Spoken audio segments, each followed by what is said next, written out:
Hey y'all, it's Bethany here. I'm back, finally filming again. I'm excited about this. It's been a busy season for me. I did a recent video talking about life updates and what's been going on. So if you want to check that out, you can. But I started a new job. My kids started a Christian school. So it has been super busy and I haven't been doing a lot of reading.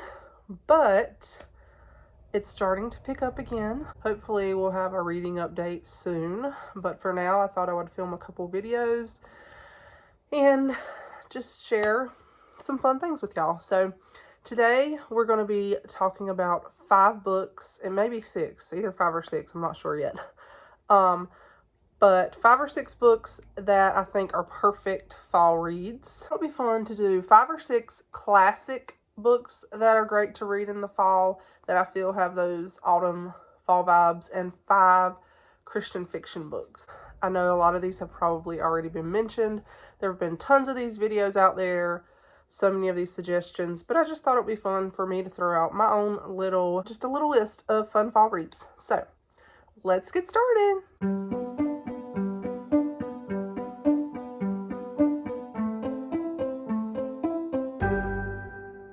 So, first of all, the number 1 book on this list is a very divisive book. Some people abhor it, some people like it. I think out of all the books that feel like have that atmospheric vibe of fall, this one is probably one of the top contenders.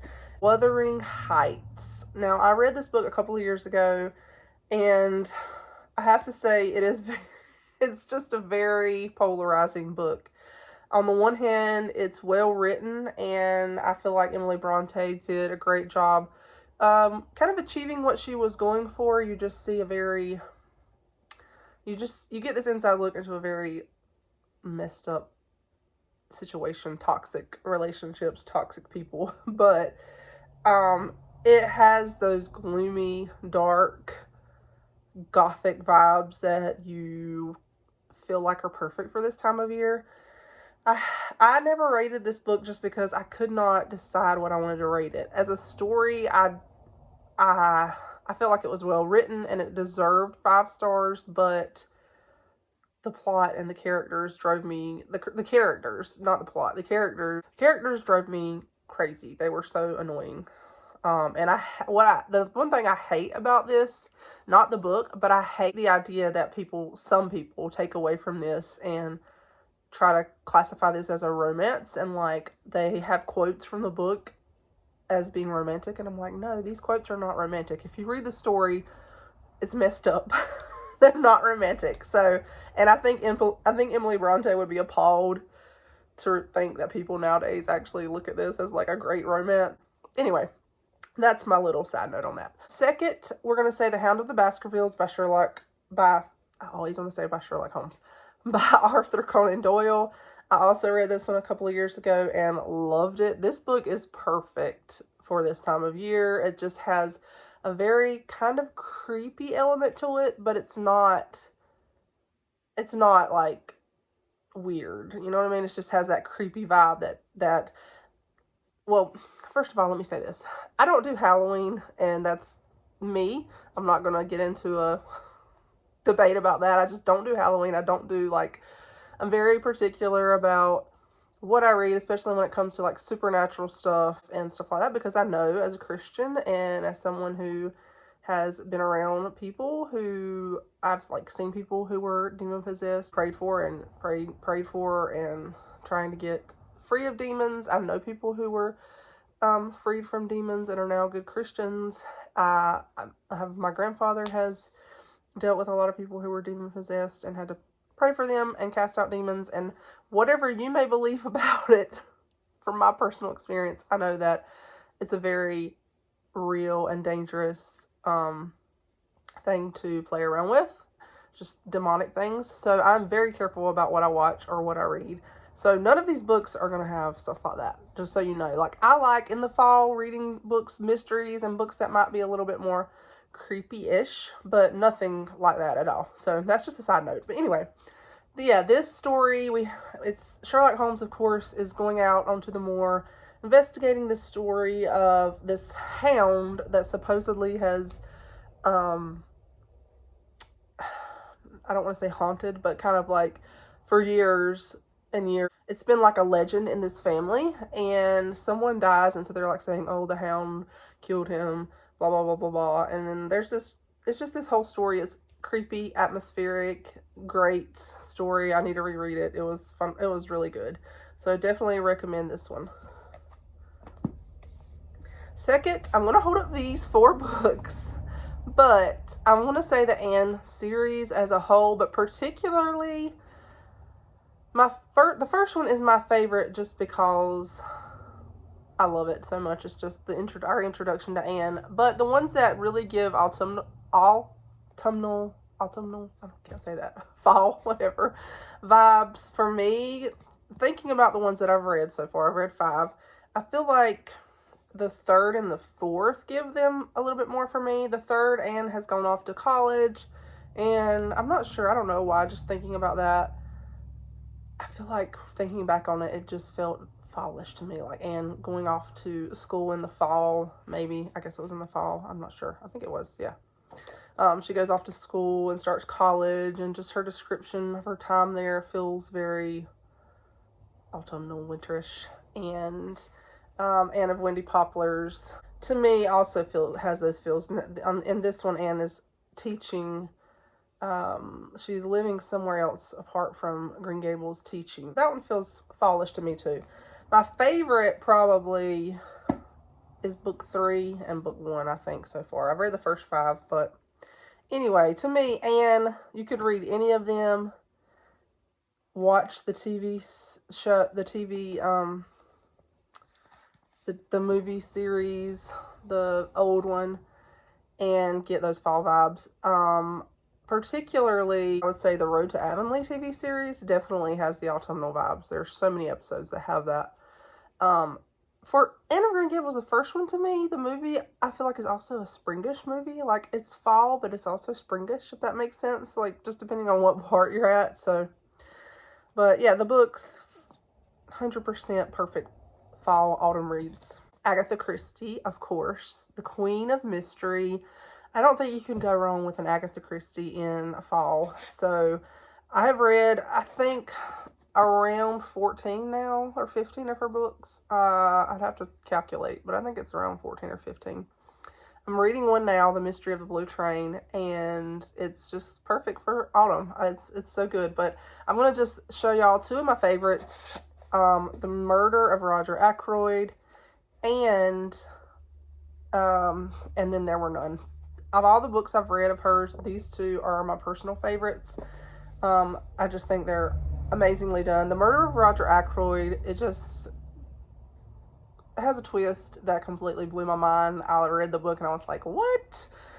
It's one of those books that when you get to the end and you've realized what she did with it, you're like, okay, I need to reread this now and see what I missed. Like, try to pick up on all the details. But this one is probably her best work when it comes to just surprising me. It was really good. It's just very interesting. Very interesting. The twist is crazy.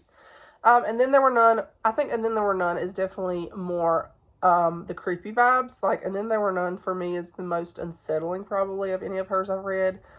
Just all these people are on this island, and then they all get this invitation to go to this island, and then slowly, one by one, they start dying, and it's definitely one of her more unsettling works, a little creepy-ish, but probably, again, one of her absolute best works. So yeah, Agatha Christie, I feel like you cannot go wrong with an Agatha Christie. And then, lastly, this book that I am currently rereading with Kelly from Kelly Reads a Lot and Chrissy from Chrissy's Purple Library, Rebecca by Daphne du Maurier. This book is just perfect. I know I'm saying this about all of them, but this book is absolutely perfect for this time of year. I have a whole review on this book where I read it last year or year before. When I read this book, it became one of my all-time favorite books. Still, of every book that I have ever read, this book probably has stuck in my mind the most of any book that I've ever read. It was just the way she did this, and maybe it's just because it was the first time I ever read any du Maurier's and any, like, her style of writing. I don't know, but the psychological aspects of it, the way she develops the story, and you're in this character's head and you're wondering what's going on, where is this headed? And as I'm reading it, I'm picking up on so many things now that I didn't the first time. I feel like when you start off and you're reading, you're trying to figure out, where is this headed? What's going on here? Where's it headed? And as I've read it now, or like rereading it this time, I'm picking up on little clues here and there that I'm really enjoying. But yeah, this is about a young lady who is a traveling companion to this older, snobby, gossipy lady. And while in her travels, she meets a man. An older man who's very mysterious, but she kind of instantly just kind of falls for him. And this girl is very young and naive, and she falls for this guy, and they actually quickly get married. He's like, kind of offering her the opportunity to marry him or to go back with her mundane life with as a lady's companion. She marries him, and she moves to his mansion, Manderley, and from there it's just a twisting and turning. It's slow at times, but also it's just... Okay, guys, sorry, my phone quit recording, so I'm going to try to finish this up. This whole atmosphere at Manderley, that it kind of haunts her, and the legacy of the main character, the man that she marries, his wife and stuff, is just very haunting. And then there's things that happen, and there's a huge twist, and it's just very atmospheric, very much a gothic romance, perfect for autumn. So those are the ones that I think are perfect classic reads. Now let's do our Christian fiction. First of all, I think just the title itself, Autumn by the Sea by Melissa Tagg. This whole series, in my opinion, it's a trilogy, is perfect for fall. The whole series. This is actually not my favorite in the series. I think the third and the second, in my opinion, are my favorite. They're, to me, a lot better than this, but this one was good too. They're all good, but really the second and third were my favorites. But this one is great too. Like I said, the whole series is great. Perfect for autumn, and the cover is so gorgeous. Cover's absolutely gorgeous. I'm not really going to talk about these much just because I want to get through this, but yeah, this one, it's a contemporary romance, it's Christian fiction, and Melissa Tagg is one of the best contemporary Christian fiction romance authors, in my opinion. And so this is set in Maine on a blueberry farm. Very much has those Hallmark vibes, but really good. And then we're going to say any one of Pepper Basham's Freddie and Grace mystery series. The Mistletoe Countess is first, Cairo Curse is second, and the Juliet Code is third. Personal favorites are this one and this one. Now, this one does have more of a wintry Christmas vibe, but definitely as we're heading into that season, you could go ahead and read this one now. I mean, you can read it anytime, but this one is also Marriage of Convenience, if you like that. So it starts off as a marriage of convenience, and this character who is just full of Grace, who is full of naivete, very naive, but also has a huge imagination and finds herself constantly getting into trouble, and in the end, as we continue in the series, kind of solving mysteries with her husband, Freddie, who she marries in this one.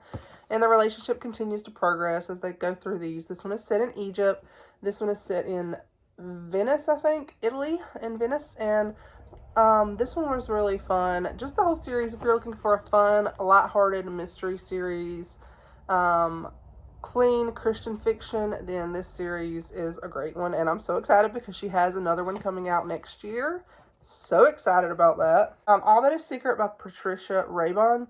Now, it's been a few years since I've read this one, but this is set in the 1920s, and I think it's like in, where's it at? Denver, Colorado, and it definitely has those autumn, fall mystery vibes. We have this young lady who goes out to Denver to try to figure out her father's death, and while she's there, she meets this handsome pastor, but she also encounters some crime things that are going on in town. The KKK is prominent there in that time, and there's all these underlying threads, these mysterious happenings that she's trying to figure out. And so this is actually the first in, I think, a trilogy. It's a mystery series as well.